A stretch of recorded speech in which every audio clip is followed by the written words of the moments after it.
Hello दोस्तों, स्वागत है आप सभी का प्रोफेसर की पाठशाला में। मैं हूं आपका प्रोफेसर। दोस्तों, आज हम बात करेंगे ग्रामीण जीवन के प्रेम और साथ साथ उसके लोगों की जो वैचारिकता है। ऐसी ही बेजोड़ कहानी जिसका नाम है पंचलाइट, जिसके लेखक है फणीश्वरनाथ रेणु। दोस्तों, ग्रामीण जीवन कितना भोला होता है।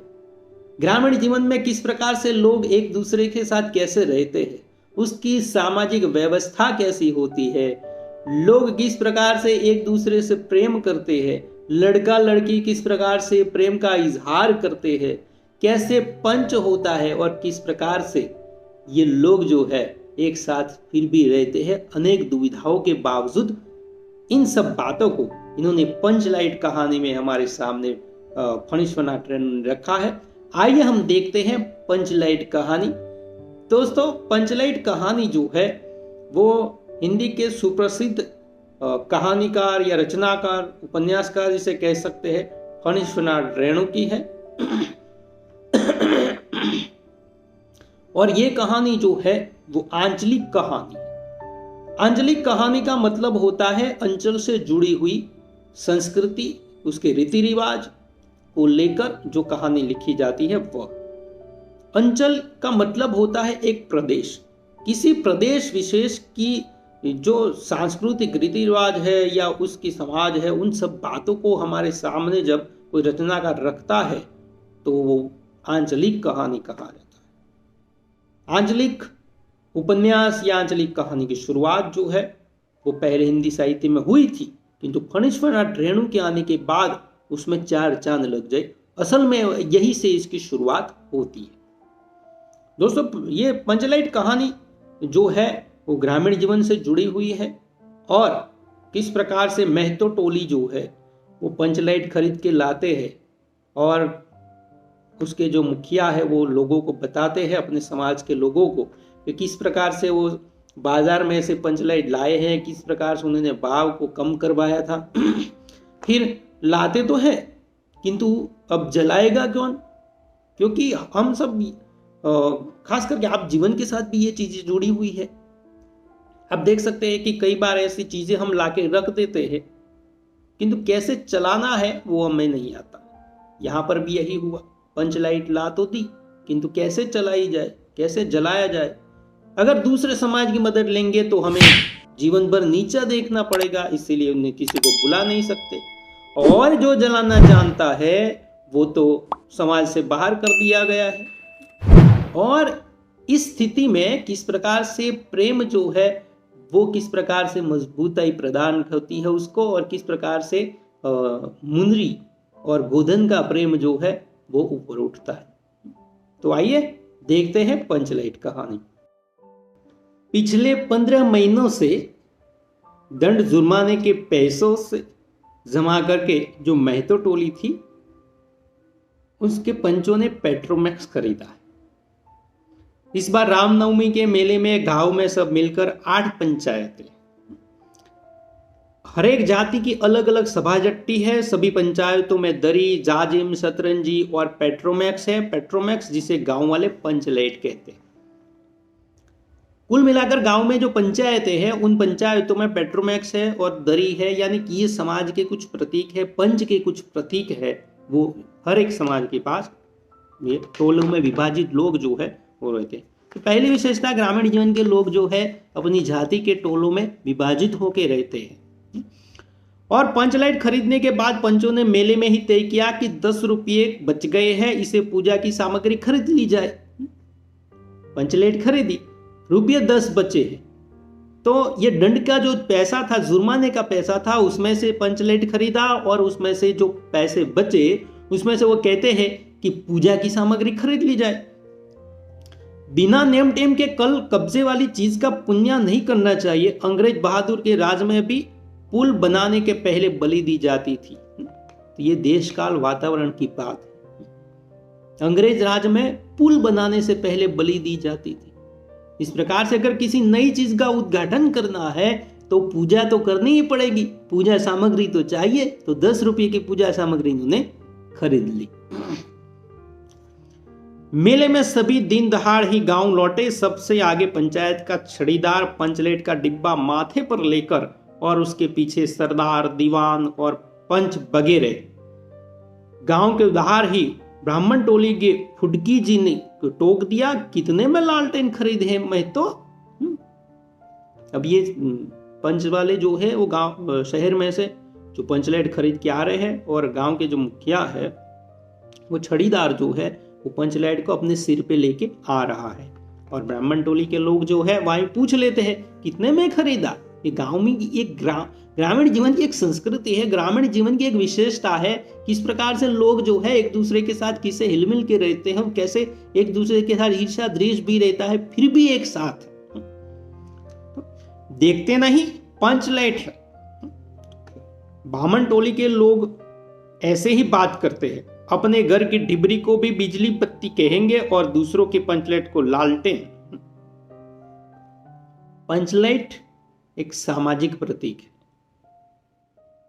उसे लालटेन कहना ये एक उसका प्रतिकार, उसका अपमान है। अपने घर में जो डिबरी है उसको तो वो पंचलेट कहते हैं और ये पंचलेट को लालटेन बोलते हैं। टोले भर के लोग जमा हो गए। अब देखिए पंचलेट आ गई है, और जैसे पंचलेट आ गई ना तो लोग जो है इकट्ठे हो गए। नई चीज है, लोगों के सामने कोई नई चीज आती है तो उनको एक आश्चर्य होता है कि ये है क्या और कैसे जलता होगा। औरत, मर्द, बूढ़े, बच्चे सभी काम काज छोड़कर दौड़ आए। चल रे चल, अपना पंचलेट आया है पंचलेट। छड़ीदार अग्नु मैं तो रह रह कर लोगों को चेतावनी देने लगा, हाँ दूर से, जरा दूर से छुआ मत, ठेस न लगे। नई चीज है, रखी है, छूना मत, ठेस न लग जाए। टोले भर के लोग जमा हो गए थे। ठीक, सरदार ने अपनी स्त्री से कहा सांझ को पूजा होगी, जल्द से नहा धोकर चौका पीठा लगाओ। पूजा के लिए सारी चीजें सहजा संवारने को सरदार ने अपनी पत्नी से कह दिया। तो ये सारी चीजें फिर इकट्ठा हो जाती है। टोले कीर्तन मंडली के मूलघन ने अपनी भगतिया पंचों को समझाकर कहा, देखो आज पंचलाइट की रोशनी में कीर्तन होगा। 42 लोगों से पहले ही कह देता हूं, आज यदि आखिर गन्ने में 1.5 बेड़ हुआ तो दूसरे दिन एकदम बेकार। औरतों की मंडली गुलरी काकी का गोसाई का गीत गुनगुनाने लगी। छोटे छोटे बच्चों ने उत्साह के बेवजह शोर मचाना शुरू किया। बच्चे जो है शोर मचाते हैं, सभी इकट्ठे हो गए हैं। अब सूरज जो था वो डूबने के 1 घंटा पहले ही लोग सरदार के दरवाजे पर आकर खड़े। उतना उत्साह था कि नई चीज आई है। लोग देखने के लिए 1 घंटे पहले, सूरज डूबने से 1 घंटे पहले सरदार के घर पे आ जाते हैं। पंचलेट पंचलेट पंचलेट के सिवा कोई गप नहीं, दूसरी बात नहीं। सरदार ने गुड़गुड़ी पीते हुए कहा। दुकानदार ने पहले, अब सरदार जो है अपनी बात बताए अपने को ऊंचा रखने के लिए कि दुकानदार से उसने कैसे तामझाम करके ये सारी चीजें जो है खरीदी है। वो कहते हैं कि पूरे 5 काड़ी 5 रुपया। मैंने कहा दुकानदार साहब मत समझिए कि हम एकदम देहाती है, बहुत पंचलेट देखा है। इसके बाद दुकानदार मेरा मुंह देखने लगा, बोला लगता है आप जाति के सरदार है। ठीक है, जब आप सरदार होकर खुद पंचलेट खरीदने आए हैं तो जाइए, पूरी 5 कौड़ी में आपको दे रहे हैं। अब देखिए गांव के लोग को इन्हें भोलापन देखिए आप, किस प्रकार से भोले बनते लोग। शहर के लोग या जो दुकानदार है वो कैसे उनको उल्लू भी बना देते हैं, फिर भी उनका भोलापन ही उनकी एक विशेषता है।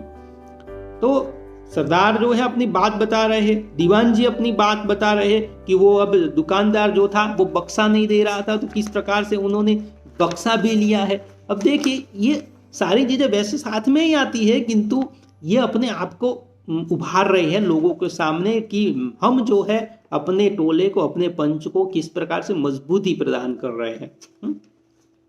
अब टोले के लोगों ने अपने सरदार और दीवान को श्रद्धा भरी नजरों से देखा। उनको लगा कि यही हमारे लीडर, हमारे नेता जो है वो हमें जो दोहरी संचार कर रहे हैं वो बिल्कुल ठीक है, क्योंकि गांव के ये पंचलेट किस प्रकार से दुकानदार से लाए हैं। छड़ीदार ने औरतों की मंडली को सुनाया। रास्ते में सन सन बोलता था पंचलेट है, सन सन ऐसी आवाज करता था पंचलेट। छड़ीदार ये कह रहा था क्योंकि छड़ीदार ने उसको ऊपर उठाया था, इसीलिए वो कह रहा था कि ये सन सन आवाज कर रहा था। लेकिन एन मौके पर लेकिन लग गए। रुदल साहब बनिए की दुकान से 3 बोतल किरासिन तेल आया और सवाल पैदा हुआ, पंचलाइट जलाएगा कौन? सबसे बड़ा प्रश्न। केरोसिन तेल आ गया, पर जलाएगा कौन? लाए तो थे, अपनी गाथा तो सुना दी, अपनी बात बता दी, किंतु अब जलाएगा कौन? यह बात पहले ही किसी के दिमाग में नहीं आई थी। ये तो सारी उत्साह की चीजें थे, उत्साह में थे, तब तक तो कुछ दिमाग में नहीं आया था। पॉइंट लाइट खरीदने पहले किसी ने ये भी नहीं सोचा था कि खरीदने के बाद भी नहीं। अब पूजा सामग्री चौकी पर सजी हुई है, कीर्तनिया के लोग तैयार है कीर्तन करने के लिए, और अब जिसमें जलाने बुझाने की झंझट हो ऐसी चीज तो पहली बार आई है। कहावत है ना, बायरे गाय लू तो दूहे कौन? लो मजा अब इस कब्ज वाली चीज को कौन बाले? अब देखिए, गाय लिए तो दूहे कौन? तो ये चीजें हैं। भाषा आप देखिए कि बिहार के ग्रामीण जीवन की भाषा और ग्रामीण जीवन की संस्कृति को उसी की भाषा में किस प्रकार से हमारे सामने रखते हैं और कहावतें मुहावरों का प्रयोग करते हैं। भाषा शैली इतनी उत्तम। अब चारों ओर उदासी छा गई है, लोग एकदम उदास हो गए हैं कि अब करे तो क्या करे, कैसे जलाए। सब लोग उदास होकर बैठे हैं, सोच रहे। किसी ने अपने घर में डिबरी भी नहीं जलाई। आखिर पंचलाइट के सामने डिबरी कौन जलाता है? सबके घर में अंधेरा। सबको लगता है कि आज पंचलाइट जलने वाली है, तो पंचलाइट अगर जलने वाली है तो डिबरी क्यों जलाई जाए? सब किए किराए पर पानी फिर रहा था। सरदार दीवान और छड़ीदार की मुंह बोली बंद हो गई। जो पहले कह रहे थे कि हमने ये किया, हमने दुकानदार से ये करवाया, हमने बक्सा लिया, हमने भाव कम करवाया, अब ये सब की बोलती बंद। क्योंकि अब इसमें तो इनका कुछ बस नहीं चलने वाला। अब जो सरदार को लोग श्रद्धा भरी निगाहों से देखते थे, वो अब उनको लगता कि ये सरदार कैसे हुए, अब ये क्या करेंगे? आखिर पंचलाइट के सामने भी कौन बालता है? अब देखा, और किसी ने दबी आवाज में कहा, कल कब्जे वाली चीज का नखरा बहुत बड़ा होता है। एक नौजवान ने आकर सूचना दी, राजपूत टोली के लोग हंस हंस कर पागल हो रहे हैं। अब देखिए दूसरे समाज के लोग किस प्रकार से उनका मजाक उड़ाते हैं, उनकी हंसी उड़ाते हैं। अब क्या कह रहे थे राजपूत टोली के लोग? वो कह रहे थे कि कहते हैं कान पकड़कर पंचलाइट के सामने 5 बार उठो बैठो तुरंत जलने लगेगा। कह रहे थे कान पकड़ के 5 बार उठो बैठो, पंचलाइट जलने लगेगा। ये मजाक जो है वो कह रहे हैं, ये ग्रामीण जीवन है। पंजों ने सुनकर सब मन ही मन कहा, भगवान ने हंसने का मौका दिया है, हंसेंगे नहीं तो क्या करेंगे। एक बूढ़े ने लाकर खबर दी, रुदल शाह बनिया भारी बतंगड़ आदमी है, कह रहा है पंचलाइट का पंपू जरा होशियारी से देना। पंप देना पड़ता है ना, उसको हवा भरनी पड़ती है, उसकी बात करें कि पंचलाइट का पंपू जरा होशियारी से देना। तो एक अब दूसरा भी ये मजाक कर रहा है। अब देखिए कि अब मोड़ आ रहा है कहानी में कि ग्रामीण जीवन की संस्कृति में प्रेम और लड़का लड़की के प्रेम किस प्रकार से जो है वो सजते संवरते हैं, किस प्रकार से उनके बीज जो है वो उगते हैं। कि गुलरी काकी की बेटी मुनरी के मुंह में बार बार एक बात आकर लौट जाती थी। गुलरी काकी, उसकी बेटी मुनरी, और उसके मन में एक बात बार बार आती थी, लौट जाती थी। कई बार ऐसी परिस्थितियां होती है, हमारे मन में बात आती है, लफ्जों तक बात आ जाती, होठों तक बात आ जाती थी, हम कहने से रुक जाते, फिर वापस करते थे। तो यहां पर भी ऐसा होता था। वह कैसे बोले? वह जानती है कि गोदन पंचलाइट बालना जानता है, लेकिन गोदन का हुक्का पानी पंचायत से बंद है। मुनरी की मां ने पंचायत से फरियाद, कब हुक्का पानी गोदन का क्यों बंद है? तो मुनरी की मां ने पंचायत से फरियाद की थी कि गोदन उसकी बेटी मुनरी को देखकर रोज सलीमा वाला गीत गाता है। कौन सा गीत गाता है? हम तुमसे मोहब्बत करके सनम, सलम।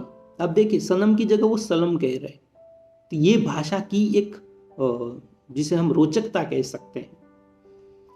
पंचों की निगाह पर गोदन बहुत दिन से चढ़ा हुआ था।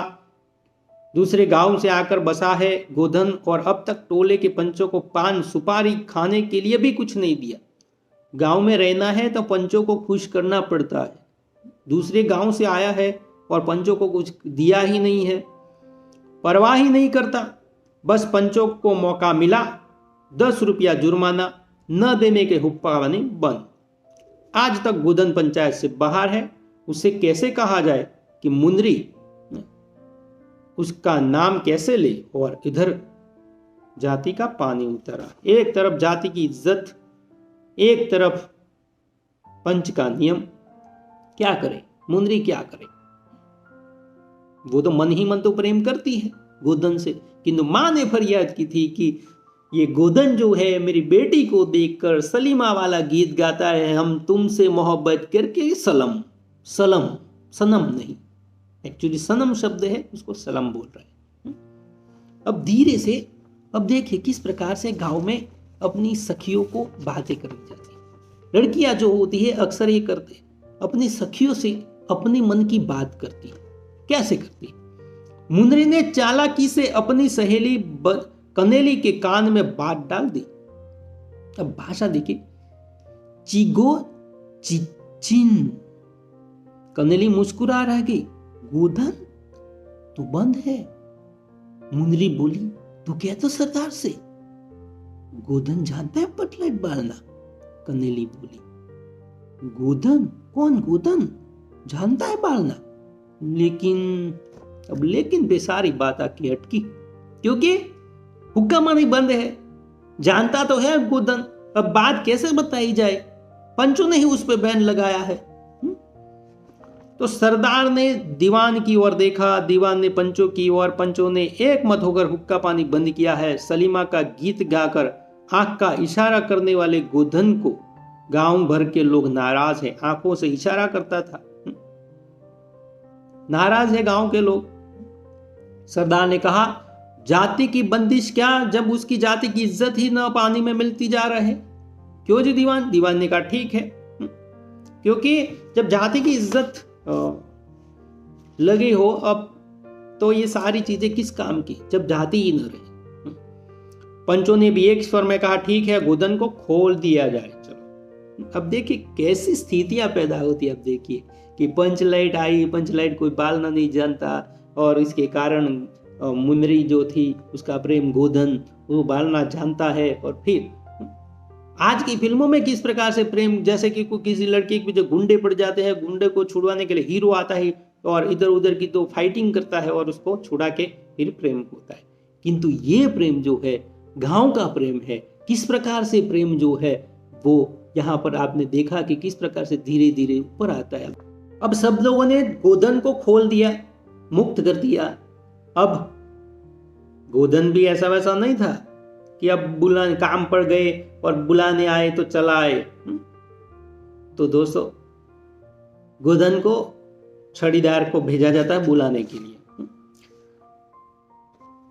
सरदार ने छड़ीदार को भेजा। छड़ीदार वापस आकर बोला, गोधन नहीं मानता है, कहता है पंचों की क्या प्रतीत है, कोई कल कब्जा बिगड़ गया तो मुझे ही दंड जुर्माना भरना पड़ेगा। अगर कोई इसमें कुछ हुआ तो फिर से मेरा जुर्माना लेंगे। छड़ीदार ने रोनी सूरत बनाकर कहा, किसी तरह से गोधन को राजी करवाइए, नहीं तो गांव में मुंह दिखाना मुश्किल हो जाएगा। गांव पंचलाइट जो है वो पंच की एक प्रतीक है, पंच की एक विशेषता है, और अगर ये पंचलाइट नहीं जला तो गांव में मुंह दिखाना मुश्किल हो जाएगा। लोग हमारी मजाक करेंगे, हम पे हंसेंगे कि पंचलाइट तो ला दिए, जलाए नहीं। गुलरी काकी बोली, जरा मैं कह के देखूं। अब जो गुलरी काकी ने पंचों से फरियाद की थी वही गुलरी काकी अब गोधन को मनाने के लिए तैयार होती है। गुलरी काकी उठकर गोधन के झोंपड़े की ओर गई। तो यहाँ पर देखिए पक्के मकान नहीं है, झोंपड़े है। गांव में जो झोंपड़े होते हैं उसकी बात है। मना लाई। सभी के चेहरे पर नई आशा की रोशनी आ गई। सबको लगा कि अब कोई ठीक है, अब कोई दिक्कत नहीं है। गोधन चुपचाप पंचलाइट में तेल भरने लगा। सरदार की स्त्री ने पूजा सामग्री पास लाकर रख दी और जो बिल्ली थी पास में उसको भगाया। कीर्तन मंडली के मुलघैल मुरछल के बालों को संवारने, अब सब फ्रेश होने लगे। कीर्तनिया जो करने वाले थे अपने बालों को संवारने लगे। गोदन ने पूछा, स्पिरिट कहाँ है? बिना स्पिरिट कैसे जलेगा? लो मजा, अब ये दूसरा बखेड़ा खड़ा हुआ। और एक तो किसी तरह से उसका निपटारा किया, अब दूसरा आया। सभी ने मन ही मन सरदार, दीवान और पंचों की बुद्धि पर अविश्वास प्रकट किया, जो श्रद्धा की दृष्टि से देखते थे। एक नेता को, एक लीडर को अपनी जनता, अपनी प्रजा की रक्षा या अपनी जनता के विश्वास पर कैसे खरा उतरना पड़ता है, कितनी बातों का ध्यान रखना पड़ता है, ये चीजें यहाँ पर देखने को मिलती। फिर से अविश्वास प्रकट किया। बिना बुझे समझे काम करते ही यह लोग। उपस्थित जन समूह ने फिर मायूसी छा गई। लेकिन गोदन बड़ा होशियार लड़का है, बिना स्पिरिट से ही पंच लाइट जलाएगा। थोड़ा घड़ी का तेल ला दो। मुंदरी दौड़ कर गई। अब देखिए मुंदरी का उत्साह देखिए आप। जो गोदन बंद था, अब मुंदरी तब तक शांत है। अब देखिए मुंदरी दौड़ के चली गई तेल लाने के लिए, क्योंकि अब उसको उत्साह है, उसका प्रियतम जो है वो पंच लाइट पालने वाला है और वो पंच की इज्जत को स्थापित करने वाला है। जो लोग हंसी कर रहे थे, मजाक कर रहे थे, वो अब उसको रोकने वाला है। मुंदरी दौड़ कर गई, एक मन से घड़ी का तेल ले आई। गोदन पंचलाइट में पंप देने लगा। पंचलाइट की रोशनी धीरे धीरे जो थी वो बढ़ने लगी और गोदन कभी मुंह से फूंकता, कभी पंचलाइट की चाबी घुमाता। थोड़ी देर बाद पंचलाइट की सनसनाहट की आवाज जो है वो निकलने लगी और रोशनी बढ़ती गई। लोगों के दिल के मैल दूर हो गए। गोदन बड़ा काबिल लड़का, अब उसने काम किया। अब देखिए, आप समाज का कोई बड़ा काम करते हैं तो आपके 100 खून माफ। अंत में पंचलाइट की रोशनी की सारी टोली जगमगा उठी तो कीर्तनिया लोगों ने एक ही स्वर में महावीर स्वामी की जय ध्वनि की, साथ ही कीर्तन शुरू कर दिया। पंचलाइट की रोशनी में सभी के मुस्कुराते हुए चेहरे स्पष्ट हो गए। गोदन ने सबका दिल जीत लिया। मुंदरी ने हरकत भरी निगाह से गोदन की ओर देखा। हरकत भरी निगाह से गोदन की ओर देखा। उस निगाह में बिहारी कहते हैं, आंखों ही आंखों में बात होती है। कहत नटट खिजत रिजत मिलत लजियात, भरे भवन में करत है नैन नहीं सो बात। सब आंखों का खेल है। आंखों ही आंखों में बात हो गई। हरकत भरी निगाह से देखा कि अब मजा आया ना। ऐसे तो कहा सुना माफ करना, मेरा क्या कसूर। मुंदरी आंखों ही आंखों में गोदन के सामने इसी हरकत भरी नजर से देखकर कहती है कि कहा सुना माफ करना, मेरी माँ ने किया था, मेरा कोई कसूर नहीं है, फिर भी जो कुछ हुआ अच्छा हो गया है। सरदार ने गोदन से बहुत प्यार से पास बुलाकर कहा, तुमने जाति की इज्जत रखी है, तुम्हारे साथ खून माफ। खूब गाओ सलीमा का गाना, छूट दे दी, खुली छूट दे दी, अब जितना गाना हो गाओ। यानी कि मुंदरी और गोदन का प्रेम अब जो है वो पंच के सामने स्थायी हो गया। गुलरी काकी बोली, आज रात में मेरे पास घर में गोदन खाना। गुलरी काकी ने गोदन को आज रात खाने के लिए बुलाया तो यहां पर रिश्ता पक्का हो गया। मां ने, जिस मां ने फरियाद की थी उसी मां ने गोदन को खाने पर बुलाया है। अब गोदन एक बार फिर मुंदरी की ओर देखा। मुंदरी की पलकें झुक गई। गोदन ने मुंदरी की ओर देखा तो मुंदरी की पलकें जो थी वो झुक गई, शर्म से झुक गई। तो यहां पे पलकें झुकना मतलब रिश्ता कबूल करना है। कीर्तनिया लोगों ने कीर्तन समाप्त कर जय ध्वनि की। जय हो जय हो। पंचलाइट के प्रकाश में पेड़ पौधों का पत्ता पत्ता पुलकित हो रहा था। तो इस प्रकार से ये पंचलाइट कहानी जो है वो खत्म होती है। दोस्तों, पंचलाइट कहानी ग्रामीण जीवन के भोले भाले जीवन की व्यथा गाथा को हमारे सामने प्रकट करती है। फणीश्वरनाथ रेणु ने ग्रामीण अंचल के, ग्रामीण प्रदेश के जीवन को इस कहानी के माध्यम से हमारे सामने प्रकट किया है। पंचलाइट एक प्रतीक है उजाले का। ग्रामीण जीवन में जिस प्रकार से अशिक्षा, बेरोजगारी या विचारों की जो मर्यादा है, ये सारी चीजें जो है लोग किस प्रकार से रहते हैं, उनके जीवन की रहन सहन, पुरानी रूढ़ियों को, मान्यताओं को किस प्रकार से पकड़ के बैठे हैं, उन सारी चीजों को ये सारे जो अंधकार है, उन अंधकार में पंचलाइट जो है एक प्रकाश की किरण फैलाती है, और पंचलाइट उस उजाले का प्रतीक है, उस विकास का प्रतीक है जो उस गांव तक जाता है। तो दोस्तों, सामाजिक व्यवस्था, सामाजिक ढांचा, टोलियां, टोलों में किस प्रकार से विभाजन, लोग किस प्रकार से टोलों में गांव में रहते हैं, जाति की टोली और जाति में भी किस प्रकार से लोग एक दूसरे से जलते हैं, किस प्रकार से प्रेम संबंध स्थापित होते हैं और किस प्रकार से सब फिर अंत में एक साथ मिल मिल कर रहते हैं, इन सारी चीज़ों को इस कहानी के माध्यम से पंचलाइट में बताया गया है दोस्तों। तो आज के लिए बस इतना ही, मिलेंगे नेक्स्ट वीडियो में। अगर पहली बार आए हैं तो सब्सक्राइब जरूर कर दे, बेल आइकन को जरूर प्रेस कर दे। ऐसी इंफॉर्मेटिव वीडियो आपको, साहित्यिक और कैरियर की दृष्टि से उपयोगी वीडियो आपको मिलती रहेगी। बहुत बहुत धन्यवाद।